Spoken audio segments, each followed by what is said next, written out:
सही है मतलब अभी कुछ नया करना था तो मैंने सोचा मेरे रिलेटेड ही कुछ करते हैं। मतलब टॉप 10 है तो ये वाला टॉप 10 2024 मूवीज़ वाला नहीं है। ये मेरे पर्सनल कुछ फ़ेवरेट डायरेक्टर्स हैं, उनका टॉप 10 है। मैं अभी फ़ोन हाथ में ही लेके बैठा हूँ कि मैंने सोचा कि इस बार मूवी के अलावा कुछ अलग ट्राई करते हैं। बाकी टॉकिंग अबाउट सीरीज़ को मतलब मैं तुम्बाड़ से जब शुरू किया तो मैंने नहीं सोचा था कि इतना अच्छा रिस्पॉन्स मिलेगा क्योंकि मैंने सोचा था कि देखेंगे 30-40 व्यू में लोग, बाकी 100 के ऊपर हमेशा कोई एक वीडियो तो होता ही है। मर्द को दर्द नहीं होता को भी अनएक्सपेक्टेडली अच्छा रिस्पॉन्स मिला था, फिर फ्रेडी को मिला था, तो मैंने सोचा कि चलो इस बार कुछ नया करके देखते हैं। तभी मैंने सोचा है कि पहले एक वीक में मूवी का करूंगा और एक टॉप 10 करेंगे मेरा पर्सनल फेवरेट्स का, कि मेरे पर्सनल फेवरेट एक्ट्रेसेस एक्टर्स सब कुछ। तो ये वाला शुरू करते हैं। तो नंबर 10 पे है नीरज पांडे।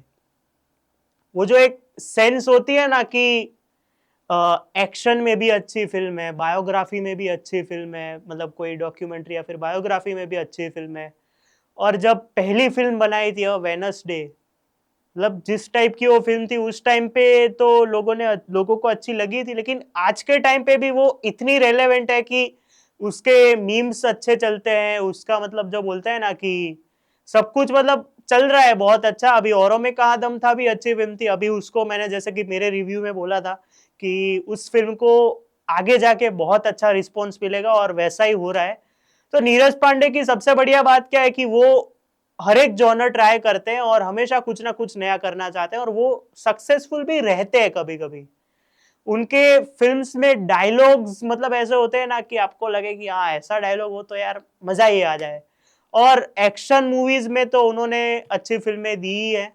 बेबी हो या फिर अय्यारी तो नहीं कह सकते, नाम शबाना अय्यारी, ये सारी फिल्में उन्होंने दी है। उन्होंने एक वेब सीरीज स्पेशल ऑप्स भी बनाई थी जो कि अच्छी थी, अपने टाइम पे लॉकडाउन पे आई थी। तो नीरज पांडे मेरे नंबर 10 पे रहते हैं। और मैं अगर उनकी मेरी पर्सनल फेवरेट 3 फिल्म्स बताऊं उनकी, तो एक रहेगी M S Dhoni obviously, second है स्पेशल 26 और तीसरी है बेबी अक्षय कुमार की। तीनों मुझे पसंद आई थी। बेबी में ऐसा था कि एंड में उन्होंने ना बहुत जल्दी कर दी एंड लाने में, और उसमें वो क्लाइमेक्स थोड़ा रह गया, अधूरा रह गया, मतलब कंप्लीट नहीं कर पाए। खैर कोई बात नहीं। नंबर 9 पे है श्रीराम राघवन, जिनको ट्विस्ट और टर्न्स कहां पे एग्जैक्टली डालने हैं उनको पता है।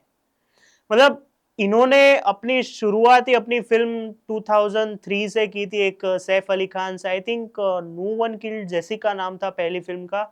फिर एक नील नितिन मुकेश के साथ आई थी, मैं उसका नाम भूल गया, उसका एक गाना था वो मेरे को याद है। मैं फिर अंधाधुन ऑब्वियसली, मैं बीच में भी एक दो फिल्म भूल रहा हूँ आई थिंक।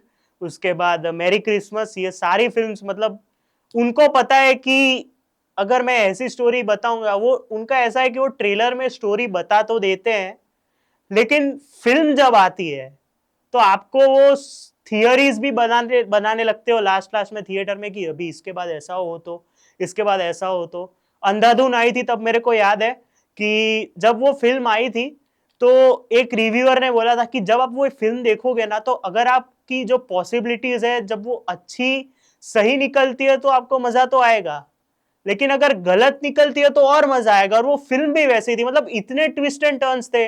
और उसके एक इंटरव्यू में तो उन्होंने बोला भी था कि 32 एंड्स होने चाहिए। मेरे को नाम याद आ गया, जॉनी गद्दार नाम था उस फिल्म का, नील नितिन मुकेश वाली। तो एक वो सैफ अली खान वाली मेरी देखने के बाकी है, बाकी मैंने जॉनी गद्दार, अंधाधुन और मैरी क्रिसमस तो थिएटर्स में मैंने उसका रिव्यू भी किया था। तो ऐसे डायरेक्टर है और हमेशा मतलब कुछ ना कुछ नया करके लोगों को सरप्राइज करते रहते हैं, और अंधाधुन तो है ही।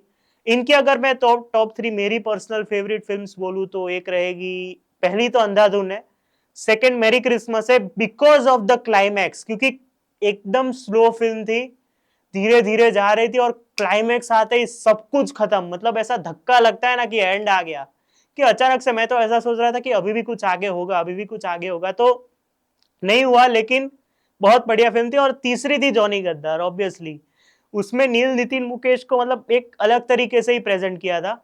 नॉट टू फॉरगेट, मेरे को अभी याद आ रहा है कि एक फिल्म की थी बदलापुर, वरुण धवन को मतलब इतना अलग दिखाया था उसमें। नवाजुद्दीन सिद्दीकी हो, वरुण धवन हो, बहुत बढ़िया। मतलब उसमें उसका एक डायलॉग है ना पी के जा रहा है क्या, नहीं मर्डर किया इसलिए। वो वाले डायलॉग पे वो जिस तरह से हंसता है बहुत बढ़िया था। नंबर 8 पे है संजय लीला भंसाली। अभी इनमें मेरे को रॉयली क्राफ्टी वे में बात करनी हो अगर, क्या ही यार, मतलब इनकी हर एक फ्रेम में देखने का मतलब वो जो होता है ना कि अगर डायरेक्टेड बाय संजय लीला बंसाली है तो लोकेशन सेट्स और जो रॉयल चीजें होती है उसकी तो कोई सवाल ही नहीं उठता है, क्योंकि सब कुछ ग्रैंड होता है। परफॉर्मेंसेस भी, मैंने हीरा मंडी का रिव्यू किया था, मेरे को याद है, उसमें मैंने बोला था कि संजय लीला बंसाली के शॉट ऐसे होते हैं ना कि अगर ये पूरी फ्रेम में ये सब कुछ है, अगर इधर पूरा एक पर्दा है वो हिल रहा है तो वो भी एक्टिंग कर रहा है, अगर वो ऐसे ऐसे पंखे चल रहे हैं तो वो भी एक्टिंग कर रहे हैं। और मेरी अगर उनकी कोई पर्सनल 3 फेवरेट फिल्म्स हो तो पहले नंबर पे no doubt Padmaavat. Obviously Alauddin Khilji में जो रणवीर सिंह को प्रेजेंट किया था उन्होंने, जिस तरह से वो लग रहा था बॉस, सबको खा गया था फिल्म में। सेकंड पे अगर मैं बोलूं तो मैं बोलूंगा देवदास, शाहरुख खान की थी, लंबी पिक्चर थी बट अच्छी थी।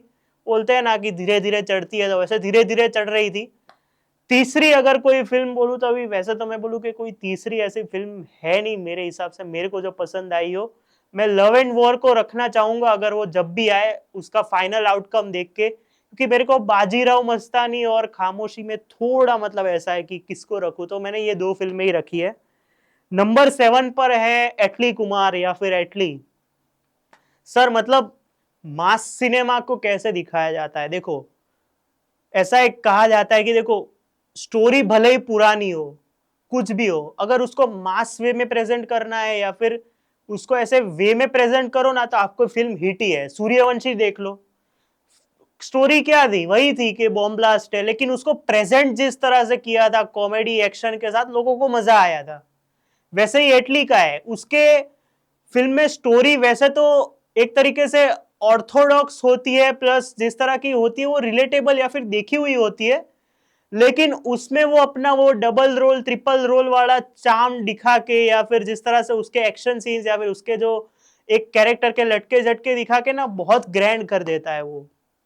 और है ही बंदा वो वैसा, मतलब उसके इंटरवल ब्लॉक्स देख लो, फिर वो थेरी हो या फिर बिगिल हो या फिर जवान, तो यार मतलब जवान में तो जब वो शाहरुख खान की एंट्री होती है तब तो बॉस जो उसने काम किया है, मैं आज तक की एग्जांपल देता हूं कि एटली ने जिस तरह से शाहरुख खान को प्रेजेंट किया है ना आज तक एक्शन सीन्स वाइज या फिर ओवरऑल एक्टर वाइज, उसको किसी ने ऐसा नहीं किया है। मैं, ये मेरा ओपिनियन है इसलिए मैं बोल रहा हूँ, तभी तो ये मेरा टॉप 10 पर्सनल फेवरेट मेरे डायरेक्टर्स की बात कर रहा हूँ। तो इसकी अगर मैं पहली 3 फिल्म बोलूँ तो पहली रहेगी जवान। ऑब्वियसली बॉलीवुड में इसने मतलब जिस तरह का कंट्रीब्यूशन दिया है अपने हिसाब से जो जवान में डाल के, और मासी फिल्म थी, उसके गाने हो उसका बीजीएम हो सब कुछ बढ़िया था।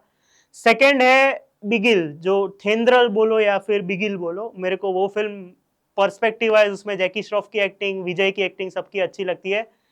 थर्ड नंबर पे है तो मेरसल, क्योंकि उसमें जो इंटरवल ब्लॉक था या फिर जो तीनों विजय दिखाए गए थे वो बहुत बढ़िया था।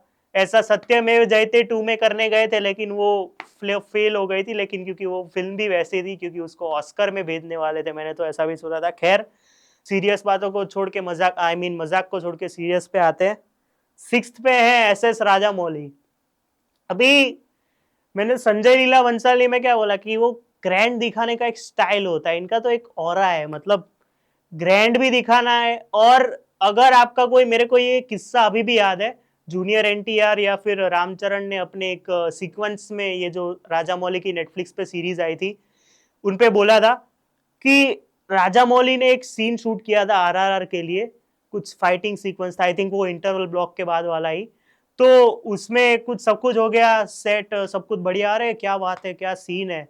उनका एक बॉय आता है बोलता है कि सर वो पीछे वो जो खड़ा है ना उसने वो बीच में नाच रहा था, सॉरी यार वो वापस से करना, मतलब वो जो भुवन के इंटरव्यू में हो कि परफेक्शन का कीड़ा ना घुस गया है।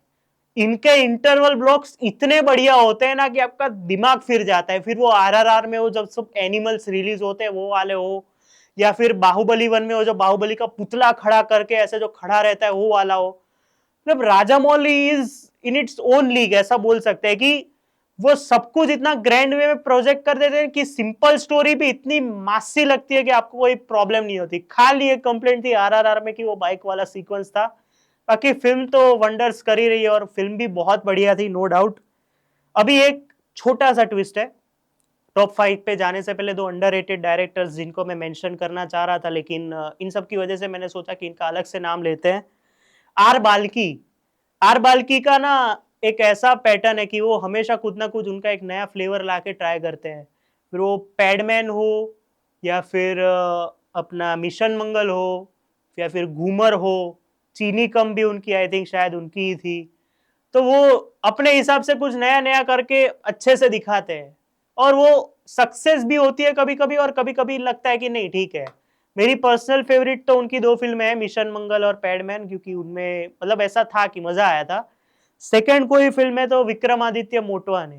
अभी कंट्रोल आई थी तो मैंने बोला कि ये बंदा ना आगे जाके भी इतना ही अच्छा डायरेक्टर रहेगा तो मज़ा आएगा, और वो दिखता भी है कि क्योंकि अचानक से अलग-अलग नए कॉन्सेप्ट्स, फिर वो लास्ट लीफ में से लुटेरा बनाई थी, कंट्रोल हो या फिर एके वर्सेस एके हो, तो वो बंदा अपने लीग में ही अच्छा करते ही रहता है। अभी मैं राजामौली का बताना रह गया, उनकी मेरी टॉप 3 फेवरेट फ़िल्म्स है ऑब्वियसली। पहली बाहुबली, कौन नहीं बोलेगा, दूसरी आरआरआर और थर्ड है मक्खी।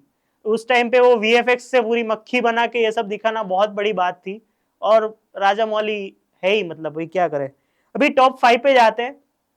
प्रियदर्शन, नाम ही काफ़ी है ना, मतलब 2000 किड्स के लिए तो यार, मतलब फिर वो हलचल, हंगामा, दे दनादन, भूल भुलैया, कितनी फ़िल्में यार, मतलब कितनी फ़िल्में, मैं क्या कौन-सी ना बोलूँ, भागम भाग, बहुत सारी फ़िल्में हैं। तो इनका एक ऐसा था कि वो अपने हिसाब से बना तो लेते थे, हेरा-फेरी, सॉरी हेरा-फेरी भूल गया।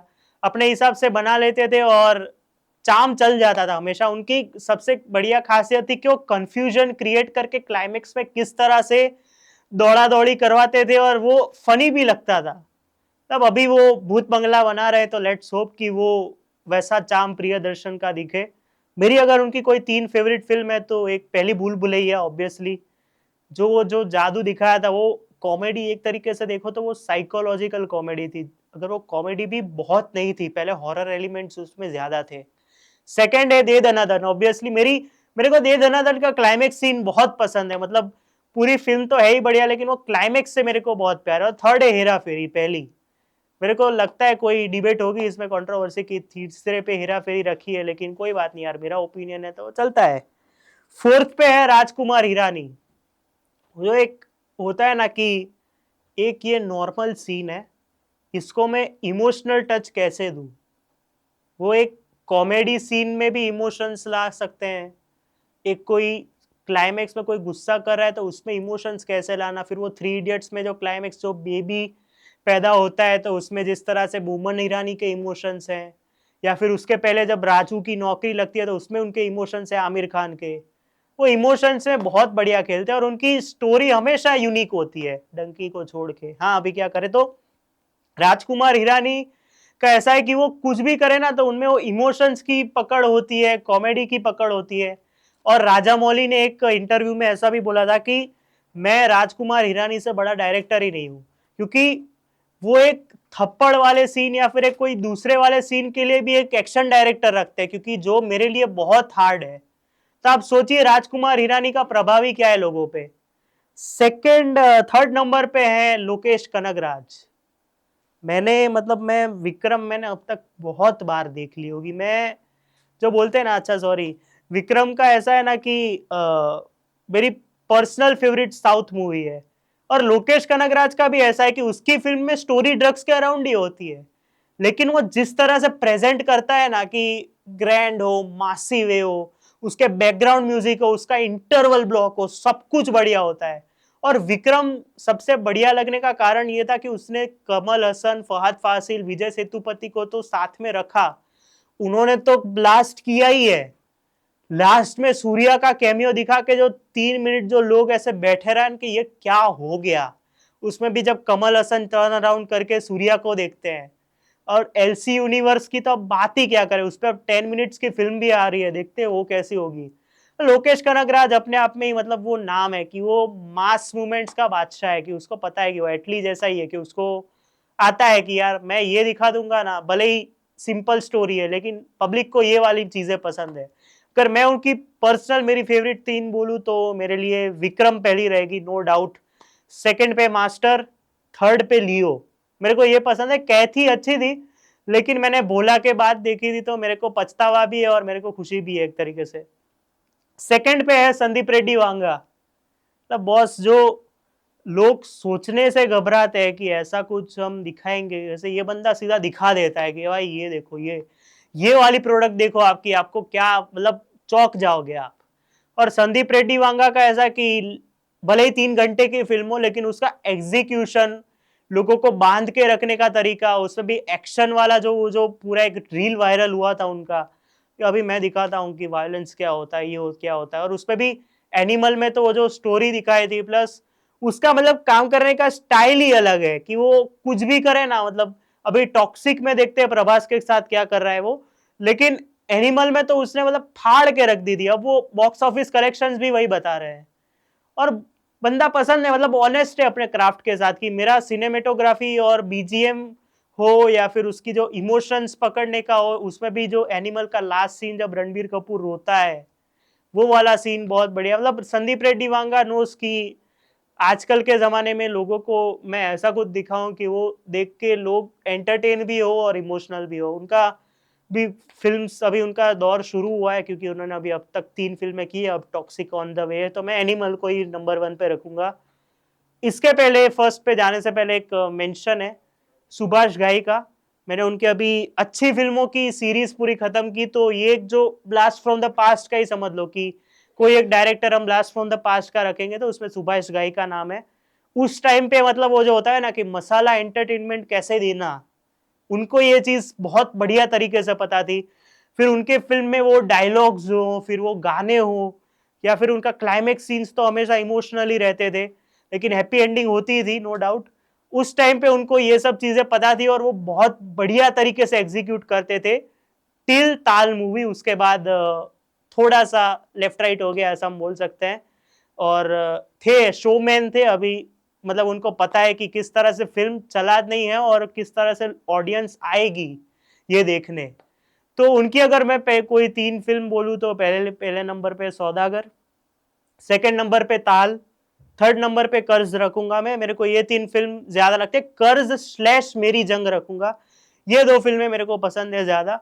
और नंबर 1 पे आते हैं तो थंबनेल में ही रखा है फोटो, तो अभी क्या ही बात करें, रोहित शेट्टी। ऑब्वियसली यार, मैं बोल बोल के थक गया हूं कि मेरी पहली थिएटर में फिल्म रोहित शेट्टी की गोलमाल रिटर्न्स थी। और मेरे को मतलब तब तो मैं 2-3 साल का रहूंगा, लेकिन बाद में जब रोहित शेट्टी की फिल्में देखी, Golmaal, Golmaal returns, all the best, Singham, फिर सिंघम अगेन, सिंघम रिटर्न्स, सिम्बा, सूर्यवंशी, इसमें 2-3 नाम मैं भूल रहा हूँ। जमीन देखी है मैंने, उनकी जो पहली फिल्म थी।